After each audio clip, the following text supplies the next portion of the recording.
काफी समय से आप प्रातः काल से ही संत रविदास जी के कार्यक्रम में आप निरंतर जुड़े हुए हैं। लगातार आपका जुलूस में काफी समय हो गया और यहाँ बैठे बैठे भी आपको काफी समय हो गया। इसीलिए मैं कम शब्दों में अपनी बात करते हुए आप सभी से ये अनुरोध निवेदन अनुनय विनय करना चाहूंगा कि हमारे देश में एक जमाना था, जैसा बाबू मंसूरी जी ने बताया, वीरेंद्र सोलंकी जी ने बताया कि एक जमाना था कि इस देश में इंसान को इंसान नहीं समझा जाता था, मानव को मानव से लड़ाया जाता था।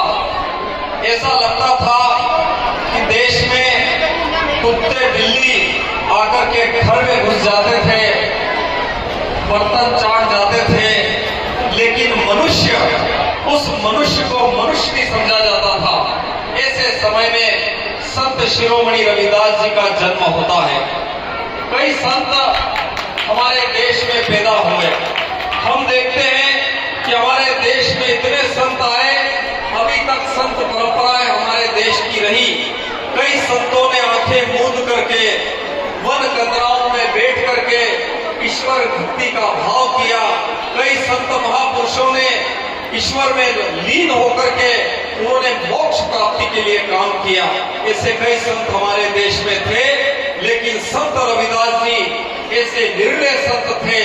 उनको लगा कि इस देश में जात पात, मानव मानव में भेद, इंसान इंसान में झगड़े लड़ाई, तो उन झगड़ों को समाप्त करने के लिए संत शिरोमणि रविदास जी ने आंखें मूंद करके हिमालय पर बैठ करके ईश्वर और मोक्ष प्राप्ति की कामना नहीं करते हुए उन्होंने इस देश में अलग जगाया कि इंसान को इंसान से कैसे जोड़ा जाए। इस देश का जो अंतिम पंक्ति का व्यक्ति है, इस देश का जो आखिरी व्यक्ति है, उस व्यक्ति की आवाज को कैसे बुलंद किया जाए।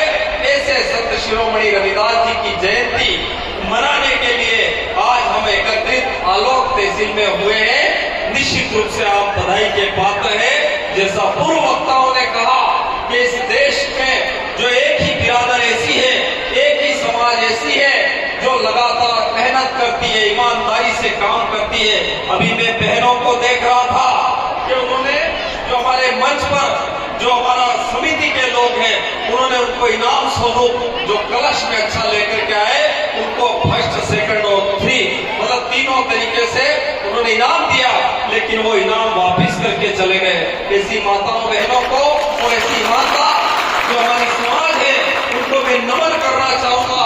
लेकिन मैं वीरेंद्र सोलंकी जी और हमारे मंच पर अतिथि बैठे हुए उनसे भी अनुरोध करना चाहूंगा कि हमारा समाज का आदमी बहुत ही मेहनती है, बहुत मेहनत कश है, लगातार काम करता है, आपको पूरे के पूरे 100 में से 90 वोट आपको देता है। लेकिन दुर्भाग्य इस देश का, दुर्भाग्य हमारे मध्य प्रदेश का कि हम लोगों को प्रतिनिधित्व नहीं मिलता है। जैसा कि बाबू मंसूरी जी ने एक कहानी सुनाई, मुझे भी एक कहानी याद आती है। मुझे वो कहानी याद आती है कि 2 भाई थे, दोनों बड़े अच्छे रहते थे और उन दोनों भाइयों में एक भैंस थी। दोनों भाइयों की एक भैंस थी। एक भैंस जो भाई एक सीधा साधा था, तो दोनों में आपस में यह तय हुआ कि ये भैंस किसको दी जाए।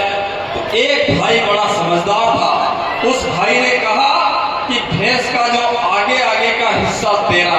तो जो समझदार भाई था उसने पीछे का हिस्सा रख लिया और आगे का हिस्सा जो सीधा साधा भाई था उसको दे दिया। अब वो बेचारा जो सीधा साधा भाई था वो रोज उठ करके उस भैंस को चराए, नहलाए, पानी पिलाए, लगातार उस भैंस के लिए काम करे, उसकी मालिश करे। और जैसे दूध का टाइम आए और वो जो दूसरा भाई है, जो होशियार भाई है, वो उस दूध को निकाल ले। अब घी वो खाए होशियार, छाछ वो पिए, दही वो खाए, दूध वो खाए, और मेहनत किससे कराए? जो हमारी मेघवाल सूर्यवंशी समाज का सीधा साधा भोला भाई है, उससे मेहनत कराए, भैंस वो चराए और जो दूध वो खाए। बहुत समय हो गया, एक दिन सारे लोग एकत्रित हुए और वीरेंद्र सिसोदिया जी और सारे लोग एकत्रित हुए।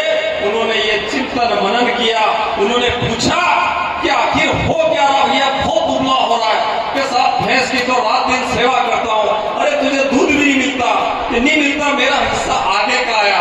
उसने कहा आगे का आया तो उस भैंस के जो मुंह है उस मुंह पे हुंडा जो होता हुंडा है ना, जिसको मास्क बोलते हैं, वो लगा दो और जैसे ही दूध निकाले उस समय एक लकड़ी लेकर के उस भैंस के मुंह पर मारो। जैसे ही मारना शुरू हुआ, भैंस ने लात वात फेंकना शुरू करी, तब ये समझ में आया कि इनको हिस्सा देना पड़ेगा। मेरी प्रार्थना है कि अगर आपने हिस्सा नहीं दिया तो ये नहीं समझे कि उस भैंस का मुंह बांधना हमको भी आता है, और अगर हम लोग भैंस हम चलाते हैं, मेहनत हम करते हैं और दूध आप खाओगे, ये लोग होने नहीं देंगे। इन्हीं शुभकामनाओं के साथ में पुनः संत रविदास जी को नमन करते हुए यही निवेदन करना चाहता हूं। 3 साल पहले भी मैंने कहा था, लेकिन मुझे लगता है चुनाव का साल है, इस साल मुझे वो बात कहना पड़ेगी। एक बार का समय है, उस समय में दुर्योधन, हमारा युधिष्ठिर, अर्जुन, सारे लोग बैठे हुए थे, हस्तिनापुर का बंटवारा होना था। भगवान श्री कृष्ण आए और उन भगवान श्री कृष्ण ने कहा दुर्योधन से कि ये जो है पांडव है, ये भी अपने भाई है, अपने स्वजन है, इनको कहीं न कहीं इनको भी हिस्सा दे दो। लेकिन वीरेंद्र सिंह जी, दुर्योधन ने कहा कि मैं एक सुई का तिनका नहीं दूंगा, ज्यादा नहीं मांगे। भगवान कृष्ण इस बात पर मान लिए, उन्होंने कहा 5 गांव तो दे दो, ज्यादा मत दो, 35 सीटें आपकी, 5 तो दे दो। कांग्रेस वालों से अनुरोध है, क्योंकि हम कांग्रेस वालों से इसलिए अनुरोध कर रहे हैं कि कांग्रेस वालों को हम 100 में से 95 वोट देते हैं, तो हमको ज्यादा नहीं, 5 गांव दे दो। और 5 गांव भगवान श्री कृष्ण ने मांगे तो दुर्योधन ने मना कर दिया, उन्होंने कहा सुई की नोक इतना नहीं दूंगा। तो भगवान श्री कृष्ण को गुस्सा आया, उन्होंने कहा कि हे दुर्योधन, 5 गांव दे दो, अन्यथा रण का वरण होगा, तात द्रोण सहित समस्त कौरवों का मरण होगा। तोड़ जंगा दुर्योधन की, तोड़ जंगा दुर्योधन की, संपूर्ण हस्तिनापुर का वरण होगा। 5 गांव दे दो, अन्यथा पूरी विधानसभा का वरण होगा। तो मेरी अनुरोध निवेदन करना चाहता हूं कि 5 गांव हमको दे दीजिए। अगर 5 गांव नहीं दिए तो मानिए पूरी हस्तिनापुर का वरण होगा। इन्हीं शुभकामनाओं के साथ मैं आपसे यही अनुरोध करना चाहता हूं कि संत रविदास जी ने मानव को मानव से जोड़ा था। जैसा कि पूर्व वक्ताओं ने कहा कि हमारे देश में, अभी बाबू भाई बता रहे थे, एक नफरत का वातावरण इस देश में चल रहा है।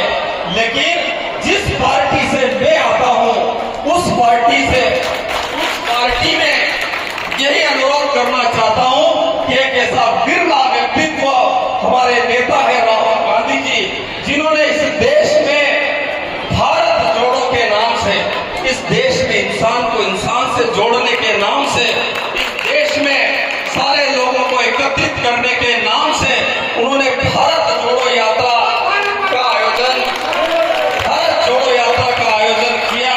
मैं सोचता हूं कि इस देश की अखंडता के लिए हम सब लोगों को मिलकर के इतनी ताकत लगाना चाहिए कि इस देश का इंसान बना रहे।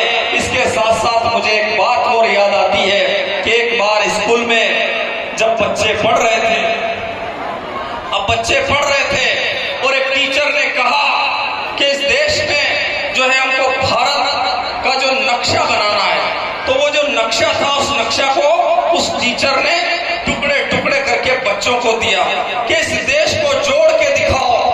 तो एक बच्चे ने जोड़ा, इधर जोड़े तो महाराष्ट्र से पंजाब इधर आ जाए, पंजाब से अगर इधर को जोड़े तो उत्तर प्रदेश इधर चला जाए, इधर से जोड़े तो मध्य प्रदेश, क्योंकि भारत का नक्शा टुकड़े टुकड़े में था।